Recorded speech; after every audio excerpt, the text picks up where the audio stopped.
এসএসসিতে এবার পাশের হার ৮৩.০৪, জিপিএ 5 ১,৮২,১২৯। বিশ্বমানের শিক্ষার তাগিদ প্রধানমন্ত্রীর। বাঁধ ভাঙা উচ্ছ্বাসে কৃতি শিক্ষার্থীরা, পাশের হারে দেশসেরা যশোর শিক্ষা বোর্ড, সেরা ফলাফল নরসিংদীর এনকেএম স্কুলের। অদৃশ্য শক্তির মানসিক ট্রমায় ভুগছে বিএনপি, বলেছেন ওবায়দুল কাদের। বাইরের কারো উপর নির্ভর না করার দাবি মির্জা ফখরুলের। পদ্মা এক্সিমের পর এবার সোনালী ব্যাংকের সঙ্গে একীভূত বিডিবিএল, আমানত ও চাকরি নিয়ে আতঙ্কিত না হওয়ার পরামর্শ। দেখছিলেন বিআরবি কেবল সংবাদ শিরোনাম, এবার বিস্তারিত। এবারের এসএসসি ও সমমানে পাশ করেছে ১৬,৭২,১৬৩ জন। পাশের হার ৮৩.০৪%। সকালে এই ফলাফলের সারসংক্ষেপ প্রধানমন্ত্রী শেখ হাসিনার কাছে হস্তান্তর করেছেন শিক্ষামন্ত্রী মহিবুল হাসান চৌধুরী। এ সময় প্রধানমন্ত্রী বলেন, শিক্ষিত জনগোষ্ঠী ছাড়া দেশের উন্নয়ন কখনোই সম্ভব নয়। তাই শিক্ষা খাতের ব্যয়কে বিনিয়োগ হিসাবে দেখছে সরকার। রিপোর্ট সৈয়দ আব্দুল মুহিতের। ১১টি শিক্ষা বোর্ডের অধীনে এবারের এসএসসি ও সমমানের পরীক্ষায় ২০,১৩,৫৯৭ পরীক্ষার্থীর মধ্যে পাশ করেছে ১৬,৭২,১৬৩ জন। পাশের হারে সবচেয়ে এগিয়ে যশোর বোর্ডে ৯২.৩৩, এরপর রাজশাহী ৮৯.26, বরিশালে ৮৯.13, ময়মনসিংহে ৮৫.০, ঢাকায় পাশের হার ৮৩.৯২, চট্টগ্রামে ৮২.৮০, কুমিল্লায় ৭৯.23, দিনাজপুরে ৭৮.43 এবং সিলেটে ৭৩.35, আর দাখিলে ৭৯.66 এবং কারিগরি বোর্ডে ৮১.38 শিক্ষার্থী পাশ করেছে। জিপিএ 5 ১,৮২,১২৯ জন। ছেলেদের পাশের হার ৮১.57, মেয়েদের ৮৪.47। গণভবনে ২০২৪ সালের ১১টি শিক্ষা বোর্ডের এসএসসি ও সমমান পরীক্ষার ফলাফল তুলে দেন শিক্ষামন্ত্রী। এরপর একে একে বোর্ডের চেয়ারম্যানরা প্রধানমন্ত্রীর কাছে ফলাফল হস্তান্তর করেন। এ সময় ডিজিটাল মাধ্যমে আনুষ্ঠানিকভাবে ফল প্রকাশ করেন সরকার প্রধান। অনুষ্ঠানে প্রধানমন্ত্রী শেখ হাসিনা সারা দেশের উত্তীর্ণ শিক্ষার্থীদের অভিনন্দন জানিয়ে বলেন, শিক্ষার মান উন্নয়নে সরকার নানামুখী পদক্ষেপ নিয়েছে। আজকে আমাদের ৭৬% মতো আমাদের সাক্ষরতার হার বেড়ে গেছে। এটা আমি মনে করি মাত্র এই ১৫ বছরের মধ্যে এটা একটা বিরাট অর্জন। সেই সাথে সাথে আমাদের শিক্ষার্থীর সংখ্যাও বেড়েছে। এমনকি বিশেষ করে আমাদের নারী শিক্ষার ক্ষেত্রে কি কারণে আমাদের ছাত্ররা কমে যাচ্ছে, পাশের হারের ক্ষেত্রে দেখা যায় অনেক ক্ষেত্রে মেয়েরাই অগ্রগামী। সেটা খুব ভালো কথা, কিন্তু তারপর আমি বলবো যে এই বিষয়টার দিকে আমাদের দৃষ্টি দিতে হবে। প্রধানমন্ত্রী বলেন, শিক্ষায় শৃঙ্খলার পাশাপাশি শিক্ষার্থীদের আগ্রহ ফিরিয়ে আনাই সরকারের লক্ষ্য। পাশাপাশি বিশ্ব পরিমণ্ডলের সাথে টিকে থাকার উপযোগী শিক্ষার উপর জোর দেন। শেখ মুজিবই বলে গেছেন যে শিক্ষায় যে অর্থ ব্যয় হয় সেটা হচ্ছে বিনিয়োগ। আমরা বিনিয়োগ করি। আজকে এই ১৫ বছরে আমরা এটুকু বলতে পারি যে আমাদের যেমন সাক্ষরতা হারও বেড়েছে, আর মেয়েদের সংখ্যাও বেড়েছে, কারিগরি শিক্ষা হার বেড়েছে। এটাই সবচেয়ে বড় কথা। কারণ আমি ৯৬ সালে এসে দেখেছিলাম বিজ্ঞানে কোনো ছেলে মেয়ে পড়াশোনাই করতো না বলতে গেলে, এবং কারিগরি না, বেশিরভাগই সাধারণ সাবজেক্ট এবং কমার্সের দিকে ছিল। কারণ বিজ্ঞান বিভাগে কোনো ছাত্রছাত্রী নাই, এটা তো হতে পারে না। এদিকে সচিবালয়ের ফলাফল নিয়ে সংবাদ সম্মেলনে শিক্ষামন্ত্রী মহিবুল হাসান চৌধুরী জানান, ফল ইতিবাচক হওয়ার ক্ষেত্রে সবার সহযোগিতা ভূমিকা রেখেছে। শ্রেণীকক্ষে শিক্ষক শিক্ষার্থীর ইতিবাচক আন্তঃসম্পর্ক, শিক্ষকদের প্রযুক্তি নির্ভর পাঠদান, অভিভাবকদের ক্রমবর্ধমান সচেতনতা ও সহযোগিতা এবং সুষ্ঠু শান্তিপূর্ণভাবে পরীক্ষা পরিচালনা অত্যন্ত গুরুত্বপূর্ণ ভূমিকা রেখেছে। কর্মসংস্থানটাকে মাথায় রেখে কর্মসংশ্লিষ্ট শিক্ষা এবং কর্মমুখী শিক্ষাটাকে আমরা শিক্ষার্থীদের মধ্যে উৎসাহিত করতে চাই, কারণ সাধারণ শিক্ষার দ্বার সবসময় উন্মুক্ত থাকবে।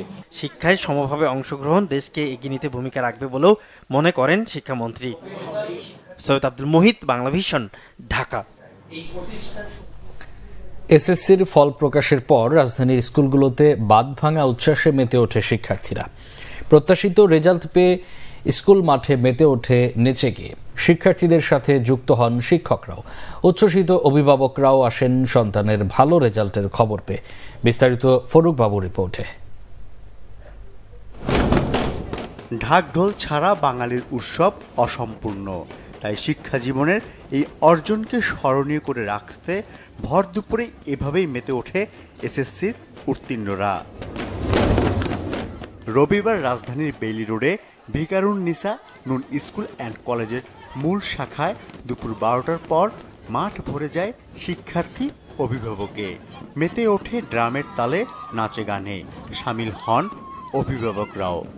আজকে মাদার্স ডেতে আম্মুর সবচেয়ে বড় ইচ্ছা পূরণ করে দিচ্ছি। যেরকম আশা করেছি তার থেকে বেশি পেয়েছি। সাপোর্ট পেলেও নিজে চেষ্টা করেছি, নিজে পেরেছি, নিজে ভালো ফল আনতে পেরেছি। মেয়ে যাতে বাকি সময়টা এইভাবে সফল হতে পারে এবং একজন ভালো মানুষ যাতে হতে পারে। অনেক কষ্ট করেছি, 2 বছর কষ্টের ফল পেয়েছি। ওর সাফল্য মানে আমাদের সাফল্য।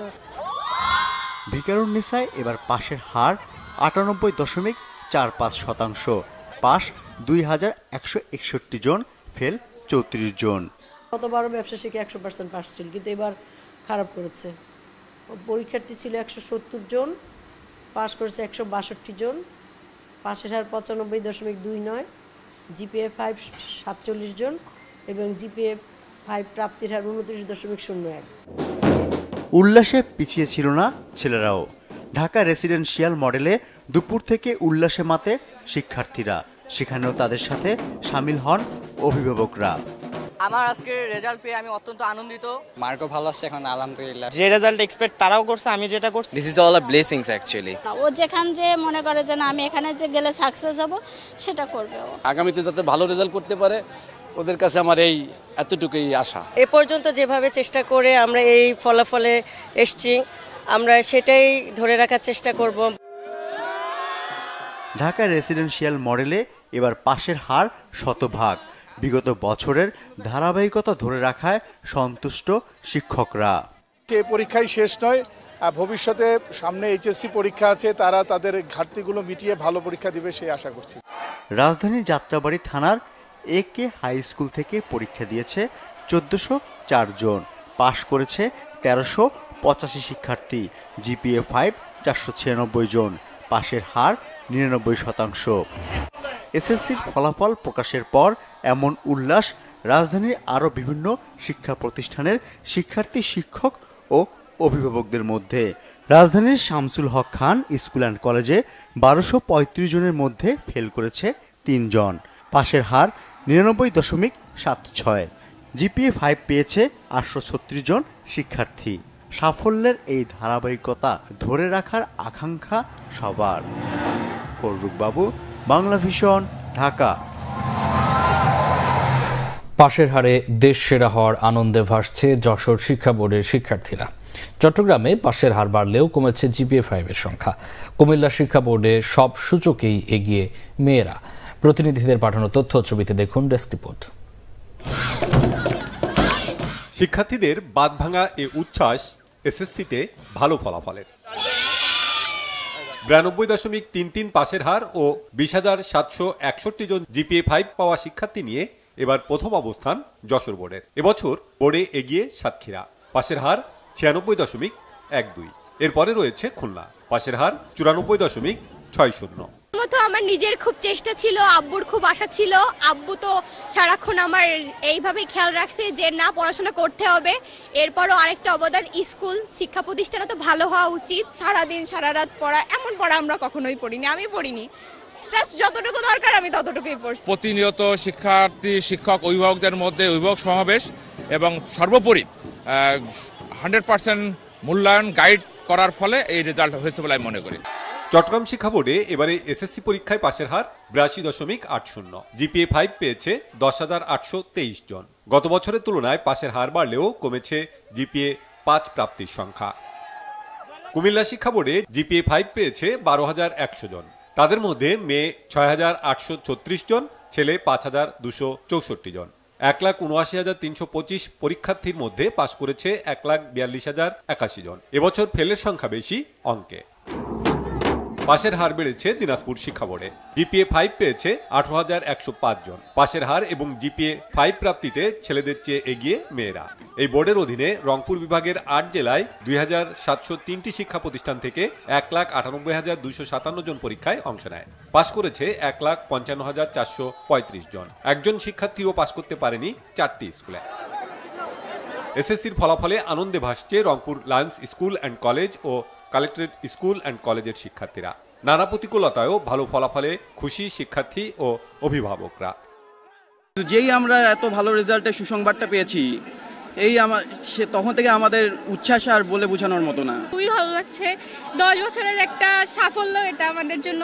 পড়াশোনা তো করতে কারোই ভালো লাগে না, আম্মু আব্বুরে জোর করে প্রেশার দিয়ে বসাইছে, তো আম্মু আব্বুরই অবদান বেশি। টিচাররা পড়াশোনা করার জন্য আজকে আমরা সফলতা অর্জন করতে পারছি।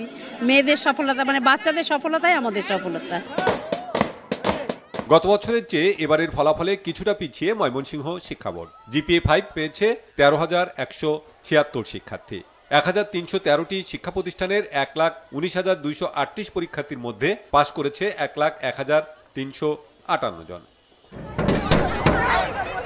বরিশাল শিক্ষা বোর্ডে গত বছরের তুলনায় কমেছে পাশের হার। জিপিএ 5 পেয়েছে 6,145 জন। বিভাগের 6 জেলায় এবছর 1,489টি স্কুলের মধ্যে 222টি স্কুলের শতভাগ শিক্ষার্থী পাশ করেছে। রাজশাহী শিক্ষা বোর্ডে পরীক্ষায় অংশ নেয় 2,853 শিক্ষার্থী। এদের মধ্যে পাশ করেছে 1,77,558 জন। বেড়েছে পাশের হার ও জিপিএ 5 প্রাপ্ত শিক্ষার্থীর সংখ্যা। বোর্ডে দুটি স্কুলের কোনো শিক্ষার্থী পাশ করেনি। এবার সবচেয়ে খারাপ ফলাফল করেছে সিলেট শিক্ষা বোর্ড। জিপিএ 5 পেয়েছে 7,920 জন। 1,09,073 শিক্ষার্থীর মধ্যে পাশ করেছে 80,000। গতবারের তুলনায় পাশের হার কমেছে 5.17%। Bangla vision news desk. শতভাগ পাশের পাশাপাশি 99.66% জিপিএ 5 পেয়ে এবারও দেশ সেরা ফলাফল নরসিংদীর Nasima Kader Molla high school and homes NKM এর। নেচে গিয়ে এই সাফল্য উদযাপন করেছে শিক্ষার্থীরা। শিক্ষক, অভিভাবক ও শিক্ষার্থীদের সম্মিলিত প্রচেষ্টায় সেরা ফলাফল অর্জন সম্ভব হয়েছে বলে জানিয়েছে স্কুল কর্তৃপক্ষ। ডেস্ক রিপোর্টে বিস্তারিত। ফলাফল ঘোষণার পর এমন বাঁধভাঙা আনন্দ উচ্ছ্বাস নরসিংদীর নাসিমা কাদির মোল্লা হাই স্কুল অ্যান্ড হোমসের শিক্ষার্থীদের। এবছর স্কুলটি থেকে এসএসসি পরীক্ষায় অংশ নেয় 295 জনের মধ্যে শতভাগ পাস সহ জিপিএ 5 পেয়েছে 294 জন। এটি দেশ সেরা ফলাফল। আমাদের শিক্ষক যারা আছে তারা আমাদের পিছনে অক্লান্ত পরিশ্রম করেছেন। আমার মনে হয় শুধু আমরা আমাদের কারণে না, আমাদের শিক্ষক, আমাদের অভিভাবক সবার কারণে আমরা আজকে এটা অর্জন করতে পেরেছি। আমার এই রেজাল্টের পিছনে আমার বাবা মা যেমন ছিল অবদান, তেমন আমার টিচাররাও ছিল। আমার মেয়ে যে ভালো রেজাল্ট করেছে এই জন্য আমি আসলে খুবই আনন্দিত। এটা আসলে আমি আবেগাপ্লুত হয়ে পড়ছি যে আমার প্রথম সন্তান এই ভালো রেজাল্ট করেছে। আমার ছেলে গোল্ডেন এ প্লাস পেয়েছে। এতে স্কুল এবং ছেলে দুইজনের সার্বিক সহযোগিতায় এই রেজাল্ট আসছে। ধারাবাহিক সাফল্যে সন্তুষ্ট স্কুল কর্তৃপক্ষ। দুর্বল শিক্ষার্থীদের আলাদাভাবে বিশেষ নজরদারি সহ একদল তরুণ শিক্ষকের সার্বক্ষণিক তদারকির মাধ্যমে প্রতি বছর ভালো ফলাফল অর্জন করা সম্ভব হচ্ছে বলে জানিয়েছে স্কুল কর্তৃপক্ষ। দুর্বল বা অবহেলিত পিছিয়ে পড়া শিক্ষার্থী ট্রেস করি, ওদের চিহ্নিত করে ক্লাসের বাইরে সকাল এবং বিকেলে আলাদা রিকভারি ক্লাসের ব্যবস্থা রয়েছে। এছাড়াও রয়েছে হোম ভিজিট করা। পাশাপাশি যে সকল শিক্ষার্থীর যে যে বিষয়ে সমস্যা সেগুলো মার্কিং করে আলাদাভাবে ইন্ডিভিজুয়ালি সমাধান করা হয় এবং প্রতি 15 জন শিক্ষার্থীর জন্য আমাদের একজন করে নিবেদিত প্রাণ গাইড টিচার রয়েছে, যে গাইড টিচার সার্বক্ষণিক তাদেরকে মনিটরিং করেন। এই বিজয় আমার একা বিজয় নয়, এই বিজয় শুধু স্কুলের বিজয় নয়, এই বিজয় আজকে সমস্ত অভিভাবকদের বিজয়, সমস্ত শিক্ষার্থীদের এই বিজয়, আপামর নরসিংদীবাসীর এই বিজয়, আশেপাশের জেলাবাসীর এই বিজয়, সমগ্র বাংলাদেশবাসীর। আমি এটাকে নরসিংদীবাসীকে উৎসর্গ করছি। 2008 সালে প্রতিষ্ঠার পর থেকেই ধারাবাহিকভাবে ভালো ফলাফল করছে প্রতিষ্ঠানটি। গত বছর শতভাগ পাশের পাশাপাশি 97.12% জিপিএ 5 পেয়েছিল প্রতিষ্ঠানটি থেকে। Bangla vision news desk. ইউরোপের দেশগুলোতে বাংলাদেশি পণ্য রপ্তানির জন্য ইতালির জিএসপি প্লাস সুবিধা অব্যাহত রাখার আহ্বান জানিয়েছেন প্রধানমন্ত্রী শেখ হাসিনা। দেশটিকে বাংলাদেশে বিনিয়োগের আহ্বান জানিয়ে তিনি বলেন, বাংলাদেশে অভ্যন্তরীণ বাজারের বাইরেও দক্ষিণ এশিয়া ও দক্ষিণ পূর্ব এশিয়ার বাজারে ব্যবসার অবারিত সুযোগ রয়েছে। রবিবার সকালে গণভবনে ইতালির রাষ্ট্রদূত আন্তোনিও আলেসান্দ্রো সৌজন্য সাক্ষাৎ করতে গেলে প্রধানমন্ত্রী এসব কথা বলেন। ইতালি সহ ইউরোপের দেশগুলোতে অবৈধ অভিবাসীদের বিষয়ে প্রধানমন্ত্রী বলেন, কোনো দেশে যেন কেউ অবৈধভাবে প্রবেশ করতে না পারে সেজন্য সরকার সর্বাত্মক উদ্যোগ নিচ্ছে। ভূমধ্যসাগর পাড়ি দিয়ে ইউরোপে ঢোকার সময় বাংলাদেশি সহ বহু মানুষের মৃত্যুকে দুঃখজনক বলে উল্লেখ করেন প্রধানমন্ত্রী। এ সময় তিনি ইতালিতে বৈধভাবে বাংলাদেশি জনবল নেয়ার আহ্বান জানান। পরে প্রধানমন্ত্রী শেখ হাসিনার সাথে দেখা করেন Bangladesh apostolic nuncio of the holy see archbishop Kevin S Randall. এ সময় প্রধানমন্ত্রী জানান, বাংলাদেশ কৃত্রিম বুদ্ধিমত্তাকে স্বাগত জানায়, তবে এর অপব্যবহার রোধে সুরক্ষার ব্যবস্থা নিচ্ছে। আওয়ামী লীগ সাধারণ সম্পাদক ওবায়দুল কাদের বলেছেন, নতুন কোনো নিষেধাজ্ঞা নিয়ে নয়, সরকারের সঙ্গে সম্পর্ক উন্নয়নের জন্য বাংলাদেশে আসছে মার্কিন সহকারী পররাষ্ট্রমন্ত্রী ডোনাল্ড লু। অথচ মার্কিন প্রতিনিধি আসার খবরেই চাঙ্গা হয়ে উঠেছে বিএনপি। দলটির নেতারা অবশ্য শক্তির মানসিক ট্রমায় ভুগছে, অদৃশ্য শক্তির মানসিক ট্রমায় ভুগছে বলে মন্তব্য করেন ওবায়দুল কাদের। জিয়াউল হক সবুজের রিপোর্ট। আওয়ামী লীগ সভাপতির রাজনৈতিক কার্যালয়ে রবিবার বিকেলে সংবাদ সম্মেলন ডাকেন দলের সাধারণ সম্পাদক ওবায়দুল কাদের। শুরুতে এসএসসি পরীক্ষায় কৃতিত্বপূর্ণ ফলাফলের জন্য শিক্ষার্থীদের অভিনন্দন ও শুভেচ্ছা জানান তিনি। পরে ওবায়দুল কাদের বলেন, বিএনপির সংবাদ সম্মেলন মানেই অসত্যকে সত্য প্রচারের অবিরাম মিথ্যাচার। মির্জা ফখরুল অনর্গল অসত্য বলতে পারেন, এটা বিএনপির নেতাদের প্রাথমিক ও মৌলিক চরিত্র। কোন অদৃশ্য শক্তি বাংলাদেশ চালাচ্ছে পরিষ্কার করে ফখরুল সাহেব এটা বলবেন কি? বাংলাদেশের জনগণই রাষ্ট্র পরিচালনা করছে, অদৃশ্য শক্তি দ্বারা সরকার পরিচালনা তো বিএনপির আদর্শিক চরিত্র। বিএনপির সময় অদৃশ্য অপশক্তি বিকল্প পাওয়ার সেন্টার হাওয়া ভবন সরকার পরিচালনা করত। যারা এইসব অপরাধ করেছে তারা সব সময় অদৃশ্য শক্তির মানসিক ট্রমা ভুগবে, এটাই। ওবায়দুল কাদের বলেন, বিএনপির সময় সরকারের হাতে কুক্ষিগত ছিল নির্বাচন ব্যবস্থা। সেই নির্বাচন কমিশনকে স্বাধীন ও নিরপেক্ষ করেছে সরকার। নির্বাচনে জয়ের নিশ্চয়তা না পেলে বিএনপি কোনো নির্বাচনে আসবে না, এমন মন্তব্য তার। আমরা বিএনপির হাসি খুশি ভাব দেখলাম, হঠাৎ চাঙ্গা হয়ে গেছে। সামনে তো আর কিছু নেই। ডোনাল্ড লু এসে আবার নিষেধাজ্ঞা নিয়ে এসে সরকারকে হটাবার কোনো অভিসন্ধি আছে কিনা সেটা বিএনপি ভালো জানে। না, আমরা এসব চিন্তাও করি না। আমাদের সাথে তাদের আলোচনা হবে। আমেরিকার সাথে আমাদের যে সম্পর্ক, প্রেসিডেন্ট বাইডেনের যে চিঠি প্রধানমন্ত্রী শেখ হাসিনার কাছে, সেটার ফলো আপটা করার জন্য আসছেন। দেশে গণতন্ত্র আছে বলেই বিএনপি নেতারা অবাধে মুখের বিষ ছড়াতে পারছেন বলেও মন্তব্য করেন আওয়ামী লীগের সাধারণ সম্পাদক। জিয়াউল হক সবুজ, বাংলা ভিশন, ঢাকা। বিএনপির মহাসচিব মির্জা ফখরুল ইসলাম আলমগীর বলেছেন, সংকট উতরে যাওয়ার ভুল ধারণায় ভুগছে সরকার। 7 জানুয়ারি নির্বাচনের মাধ্যমে সংকট আরও গভীর হয়েছে, তা অনুধাবন না করলে সরকারের ভবিষ্যৎ সুখকর হবে না। মেগা লুটপাট সহ দুর্নীতি অবিচারে সরকার দেশকে ব্যর্থ রাষ্ট্রে পরিণত করেছে বলেও মন্তব্য করেন তিনি। আরও জানাচ্ছেন জাহাঙ্গীর আকন্দ। জাতীয় স্থায়ী কমিটির বৈঠকের সিদ্ধান্ত জানাতেই দলের চেয়ারপারসনের গুলশান কার্যালয়ে বিএনপির সংবাদ সম্মেলন।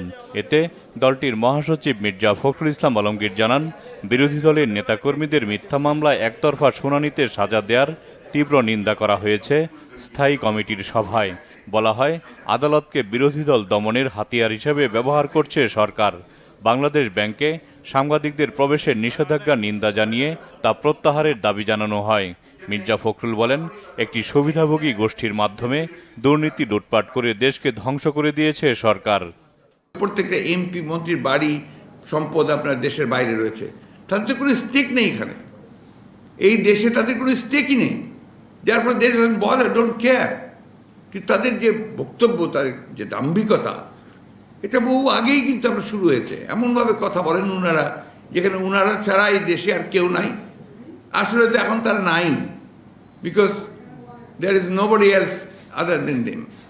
তো এটাই তো আমরা প্রমাণিত হচ্ছে যে যেটা ব্যর্থ রাষ্ট্র ইতিমধ্যে হয়ে গেছে।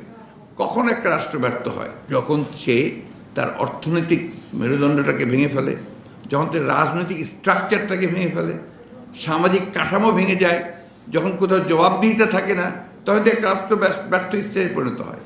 মার্কিন সহকারী পররাষ্ট্রমন্ত্রী ডোনাল্ড লুর সফর ঘিরে চাঙা বিএনপি, সন্ত্রাস নৈরাজ্য করতে এলে চরম শিক্ষা দিতে বিএনপি নেতাদের বুড়িগঙ্গার পচা পানি খাওয়ানো হবে আওয়ামী লীগ সাধারণ সম্পাদক ওবায়দুল কাদেরের এমন বক্তব্যের বিষয়ে মন্তব্য করতে রাজি হননি মির্জা ফখরুল। রাজনীতি নেতাদের ব্যক্তিগত একটা ব্যাপার আছে না, তার রুচি, তার কালচার, তার লেখাপড়া, তার শিক্ষাগত যোগ্যতা, তারপরেই তো তার আপনার এই কথাবার্তা আমরা যখন বলি সেটা প্রকাশ পায়। তো তার স্টেটমেন্টটি স্পিক করবে, বলবে যে সে কি ধরনের বক্তব্য রাখছে। আমি তো কোনো মতেই এখানে কোনো কমেন্ট করবো না। বাট একটা কথা আমি যেটা বলতে চাই যে উনাদের একটা ফলস ধারণা তৈরি হচ্ছে যে they have overcome the crisis. সংকট থেকে তার উপরে উঠে গেছেন, সংকট আরও গভীর করেছেন। এই বিগত নির্বাচনে আওয়ামী লীগের সংকট আরও গভীর হয়েছে, সরকারের সংকট আরও গভীর হয়েছে, এবং ওনারা যদি এখনই সেটা উপলব্ধি না করেন এবং নির্বাচন চেষ্টা না করেন তাহলে ভবিষ্যৎ তাদের জন্য খুব ভালো না। এদিকে সকালে ঢাকা মহানগর দক্ষিণ জাতীয়তাবাদী মহিলা দলের নতুন কমিটির সদস্যদের নিয়ে সাবেক রাষ্ট্রপতি জিয়াউর রহমানের মাজারে শ্রদ্ধা জানান বিএনপির সিনিয়র যুগ্ম মহাসচিব রুহুল কবির রিজভী। এ সময় তিনি বলেন, জনগণ জানে প্রতিবেশী ভারতের উপর ভর করে ক্ষমতায় টিকে আছে আওয়ামী লীগ। বিএনপির শক্তি জনগণ আর সরকারের শক্তি ভারত। আপনারা বলেছেন যে বাইরের কেউ থাকুক না থাকুক, কেউ সমর্থন দিক না দিক, অত্যন্ত দৃঢ়ভাবে পার্শ্ববর্তী দেশ ভারত আপনাদের সাথে ছিল। এটা একাধিকবার আপনারা বলেছেন এবং অত্যন্ত গর্বের সাথে বলেছেন। আপনারা যদি সত্যিকার অর্থে জবাবদিহিমূলক জনগণের ভোটে নির্বাচিত সরকার হতেন তাহলে আজকে চারিদিক থেকে বাংলাদেশের অবস্থা যে ধসে যাচ্ছে, এটা যে দৃশ্যমান হচ্ছে, এটি হতো না। বিশ্ব মা দিবসে বিএনপি চেয়ারপারসন বেগম খালেদা জিয়ার মুক্তি ও বিদেশে সুচিকিৎসার সুযোগ দেওয়ার দাবি জানান রুহুল কবির রিজভী। জাহাঙ্গীর আকন্দ, বাংলা ভিশন, ঢাকা। একীভূত হতে পদ্মা এক্সিম ব্যাংকের পর এবার সোনালী ব্যাংকের সঙ্গে বাংলাদেশ ডেভেলপমেন্ট ব্যাংক বিডিবিএল এর চুক্তি স্বাক্ষর হয়েছে। প্রাথমিক প্রক্রিয়া শেষ হতে সর্বোচ্চ 6 মাস সময় লাগতে পারে জানিয়েছেন সোনালী ব্যাংকের ব্যবস্থাপনা পরিচালক আফজাল করিম। রবিবার সকালে বাংলাদেশ ব্যাংকে গভর্নর আব্দুর রউফ তালুকদারের সভাপতিত্বে দুই ব্যাংকের চেয়ারম্যান ও ব্যবস্থাপনা পরিচালক উপস্থিতিতে চুক্তি সম্পন্ন হয়। সোনালী ব্যাংকের ব্যবস্থাপনা পরিচালক আফজাল করিম জানান, সোনালীর সাথে একীভূত হওয়ায় বিডিবিএল ব্যাংকের গ্রাহকদের আতঙ্কিত হবার কিছু নেই। বিডিবিএল এর চেয়ারম্যান শামিমা নার্গিস বলেন, সোনালী ব্যাংকের সাথে একীভূত না হলে ভবিষ্যতে বিডিবিএল একে অন্য কোনো ব্যাংকের সাথে জোর করে একীভূত করা হতো। সেক্ষেত্রে সোনালী ব্যাংক ভালো বিকল্প। একীভূত হবার পর কর্মকর্তা কর্মচারীরা চাকরিচ্যুত হবেন না বলে জানিয়েছেন তিনি। যেহেতু দুটি ব্যাংক আলাদাভাবে ইন্ডিপেন্ডেন্টলি সিদ্ধান্ত নিয়েছে এবং এটি আজকে আমরা দুই ব্যাংক আবার একত্রিত হয়ে মৌস্বাক্ষর করলাম যে আমরা দুই ব্যাংক আজকে থেকে মৌস্বাক্ষর করলাম এবং আমাদের এই যে মার্জারের ব্যাপারে আজকে থেকে কার্যক্রম শুরু হলো। প্রাইভেট ব্যাংক যেরকম গ্যারান্টি দিচ্ছে যে আমি আগামী 1 বছরে এত হাজার কোটি টাকা আনবো, আমি সেই গ্যারান্টি দিতে পারছি না। কারণ আমার ব্রাঞ্চের সংখ্যা আপনি জানেন কম, মাত্র 50টা। কাজে সেখানে আমার আমানত নেয়ার কাজে আমি যে সময় নেব, সেই সময়ে কতদিন নেব? আমি চাইলে কি বাংলাদেশ ব্যাংক আমাকে 5 বছর সময় দেবে বা 10 বছর? 15 মে বাজারে আসবে রাজশাহীর আম। বিভিন্ন জাতের আম নামানোর তারিখ নির্ধারণ করেছে জেলা প্রশাসন। অপরিপক্ক আম পেরে যাতে কেউ বাজারজাত করতে না পারে এজন্য আম পাড়ার এই সময়সীমা নির্ধারণ করে দেওয়া হয়েছে। রবিবার দুপুরে রাজশাহী জেলার সংশ্লিষ্টদের নিয়ে আম পরিবহন, বাজারজাতকরণ ও সংগ্রহ বিষয়ে মত বিনিময় সভায় এই সময়সীমা নির্ধারণ করে দেন রাজশাহীর জেলা প্রশাসক শামীম আহমেদ। জাতভেদে গুটিয়াম 15 মে, গোপালভোগ, রানী পছন্দ বা লাখনা 25 মে, ক্ষীরসাপাত বা হিমসাগর 13 মে, 30 মে, ল্যাংড়া 10 জুন, আম্রপালি ও ফজলি 15 জুন, বাড়িচার 5 জুলাই, আশ্বিনা 10 জুলাই, গৌরমতি 15 জুলাই এবং ইলামতি 20 আগস্ট পারা যাবে। অন্যান্য বছরের তুলনায় কৃষকরা এবার আমের দাম ভালো পাবেন বলে আশা কৃষি সম্প্রসারণ অধিদপ্তরের। সংবাদ শেষ করব বিআরবি কেবল শিরোনামগুলো আরেকবার জানিয়ে। এসএসসিতে এবার পাশের হার 83.04, জিপিএ 5 1,82,129, বিশ্বমানের শিক্ষার তাগিদ প্রধানমন্ত্রীর। বাঁধ ভাঙা উচ্ছ্বাসে কৃতি শিক্ষার্থীরা, পাশের হারে দেশ সেরা যশোর শিক্ষা বোর্ড, সেরা ফলাফল নরসিংদীর NKM স্কুলের। অদৃশ্য শক্তির মানসিক ট্রমায় ভুগছে বিএনপি, বলেছেন ওবায়দুল কাদের। বাইরের কারো উপর নির্ভর না করার দাবি মির্জা ফখরুলের। পদ্মা এক্সিমের পর এবার সোনালী ব্যাংকের সঙ্গে একীভূত বিডিবিএল, আমানত ও চাকরি নিয়ে আতঙ্কিত না হওয়ার পরামর্শ। এই ছিল এখনকার মতো। পরের সংবাদ সকাল 7:30 দেখার আমন্ত্রণ রইল। এছাড়া বাংলা ভিশন সংবাদ ও সংবাদ সংশ্লিষ্ট অনুষ্ঠান দেখতে ভিজিট করুন www.bvnews24.com ও facebook.com/banglavisionnews এবং সাবস্ক্রাইব করুন youtube.com/banglavisionnews। এতক্ষণ সাথে থাকায় অসংখ্য ধন্যবাদ।